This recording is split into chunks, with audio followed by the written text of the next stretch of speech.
കഴിഞ്ഞ ആഴ്ചയുടെ തുടക്കത്തിൽ അന്താരാഷ്ട്ര മാർക്കറ്റിൽ ഔൺസിന് $4,595 പരിധിയിലായിരുന്ന സ്വർണ്ണവില ഈ ആഴ്ചയുടെ തുടക്കത്തിൽ $4,988 പരിധിയിൽ എത്തി നിൽക്കുമ്പോൾ വരും ആഴ്ചയിലെ സ്വർണ്ണ വിപണിയുടെ നീക്കത്തെക്കുറിച്ചുള്ള വിദേശ അനലിസ്റ്റുകളുടെ ഗോൾഡ് സർവേ റിപ്പോർട്ടും നിഗമനങ്ങളും സ്വർണ്ണവിലയ്ക്ക് ശേഷം ചേർത്തിട്ടുണ്ട്.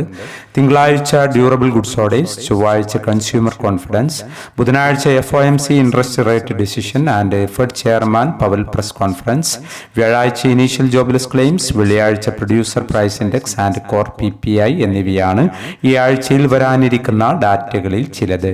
ഇവയിൽ ബുധനാഴ്ച നടക്കാനിരിക്കുന്ന ഫെഡറൽ റിസർവ് മീറ്റിംഗിലെ പലിശ നിരക്ക് തീരുമാനവും വെള്ളിയാഴ്ച വരാനിരിക്കുന്ന സാമ്പത്തിക ഡാറ്റകളും വിപണിക്ക് പ്രധാനമാണ്. ബുധനാഴ്ച നടക്കാനിരിക്കുന്ന ഫെഡറൽ റിസർവ് മീറ്റിംഗിൽ പലിശ നിരക്ക് കുറക്കാനുള്ള സാധ്യത കുറവാണെന്നാണ് നിഗമനം.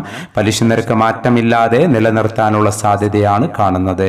ഇപ്പോൾ തങ്കവില ഗ്രാമിന് 16,000 രൂപയിലാണ് എത്തി നിൽക്കുന്നത്. കഴിഞ്ഞ ആഴ്ചയുടെ തുടക്കത്തിൽ കേരളത്തിൽ സ്വർണ്ണവില പവന് 1,05,440 രൂപയായിരുന്നു. എല്ലാ വ്യൂവേഴ്സിൽ നിന്നും ഒരു ലൈക്ക് പ്രതീക്ഷിച്ചുകൊണ്ട് ഇപ്പോഴത്തെ സ്വർണ്ണവില നോക്കാം. ഇന്ന് വിലമാറ്റം ഇല്ല.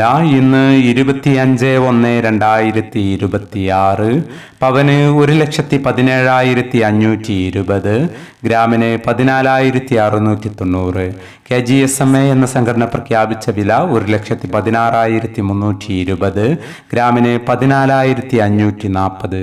വരും ആഴ്ചയിലെ സ്വർണ്ണ വിപണിയുടെ നീക്കങ്ങളെക്കുറിച്ചുള്ള വിദേശ അനലിസ്റ്റുകളുടെ ഗോൾഡ് സർവേ റിപ്പോർട്ടിൽ 80% വാൾസ്ട്രീറ്റ് അനലിസ്റ്റുകളും 71% മെയിൻ സ്ട്രീറ്റ് നിക്ഷേപകരും സ്വർണ്ണവില ഉയരുമെന്ന് അഭിപ്രായപ്പെടുമ്പോൾ 7%, 15% സ്വർണ്ണവില കുറയുമെന്ന് അഭിപ്രായപ്പെട്ടു.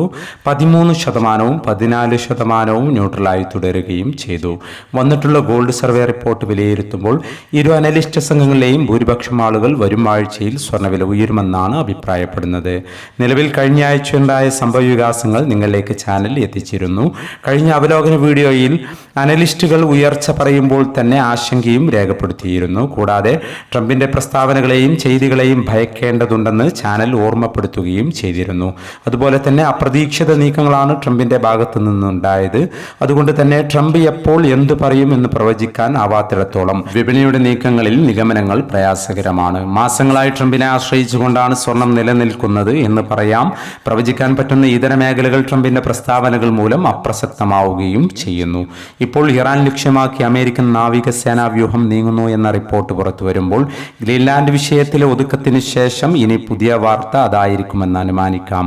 സ്വർണം പരിധികൾ ലംഘിച്ച് മുന്നേറുമ്പോൾ ഇതര കാര്യങ്ങളെ വിലയിരുത്തിക്കൊണ്ട് ഒരു സ്പെഷ്യൽ വീഡിയോ സമയം കിട്ടുമെങ്കിൽ ചിലപ്പോൾ ഇന്ന് രാത്രി നിങ്ങളിലേക്ക് എത്തിക്കാൻ ശ്രമിക്കാം. കൂടാതെ സിൽവർ നിക്ഷേപ വിഷയങ്ങളും ഉൾപ്പെടുത്താൻ ശ്രമിക്കാം. പലരും നിരന്തരം കമന്റിൽ ആവശ്യപ്പെടുന്നതായി കാണുന്നു. സിൽവർ ആദ്യമായി കഴിഞ്ഞ ദിവസങ്ങളിൽ അന്താരാഷ്ട്ര മാർക്കറ്റിൽ ഔൺസിന് 3 അക്കം മറികടന്നുകൊണ്ട് $100 മറികടന്നുകൊണ്ട് മുന്നേറി.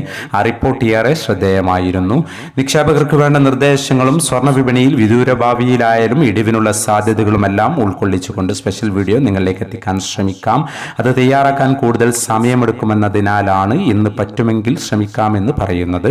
നിങ്ങളുടെ പിന്തുണ തുടർന്നും ചാനൽ പ്രതീക്ഷിക്കുന്നു. എൻ്റെ ശബ്ദം ശ്രവിച്ച നിങ്ങൾക്ക് നന്ദി. Thank you for watching.